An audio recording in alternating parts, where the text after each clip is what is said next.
Is Shubman Gill India's biggest PR fraud? He was supposed to be the next king. He's still a prince. He was supposed to be a king after Virat Kohli. He took over the captaincy from someone like Rohit Sharma. He is not even a part of our T20 squad despite being the future of Indian batting. And in fact, he is going to lead us into the next ODI World Cup. But do the numbers suggest that he is actually good enough, or is it just a PR driven stardom? Well, on the surface, he looks like a pretty solid batsman. He has an average of 50 against almost every team. He's consistent, he's classy, he looks good on the eye when he gets going.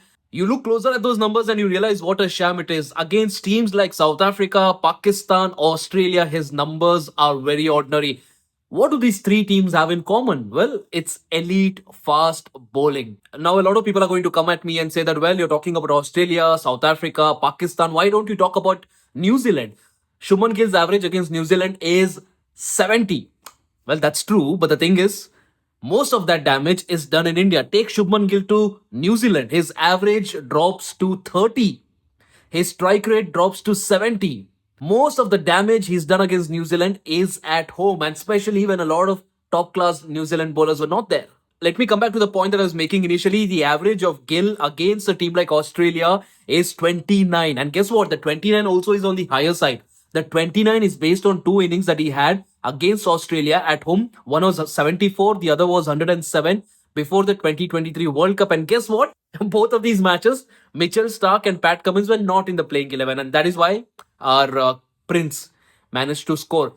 Immediately after you had Starc in the playing 11, Pat Cummins in the playing 11, he scored just 4 at the World Cup at a stage where it really, really mattered. I mean, you can't even defend this now because even in India, in matches where at least two of Starc, Cummins, and Hazelwood are not part of the playing 11, Gill's average drops to 15, which means that he continues to struggle against good bowling, and he is susceptible to good bowling, especially on good pitches. Forget about what's happened in the past. Let's forget about Gill the batter. It's even surprising that he has been made the captain, replacing Rohit Sharma. That's an entirely different conversation altogether. But let's talk about Gill, the batsman, in the future. The World Cup is in South Africa. Guess what's Gill's average in South Africa?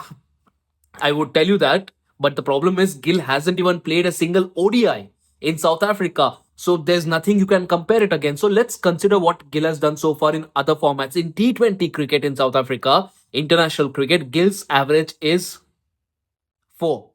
In Test cricket, his average is 18.5.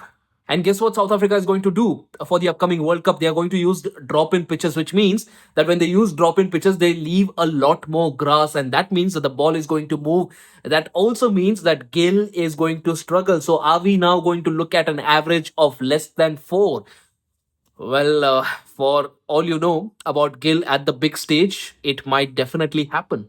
So where exactly does Shubman Gill stand when it comes to his cricket? He's an absolute superstar when it comes to average bowling attacks on flat decks. When it comes to elite bowling attacks on flat decks, he looks like an ordinary batter. But when it comes to good bowling and a good deck for a bowler, that is when you actually see Shubman Gill really, really struggling. He hardly ever makes it out of the power play also. And this is exactly the sort of condition he will be facing in South Africa. So does India have, forget about being a captain, does India have a good opening batsman in the form of Shubman Gill at the ODI World Cup? I don't want to be too critical. It could be a good player who's yet to figure out his original natural game. But from what we are seeing right now, it's a big, big bet that India is taking at the ODI World Cup that's coming up.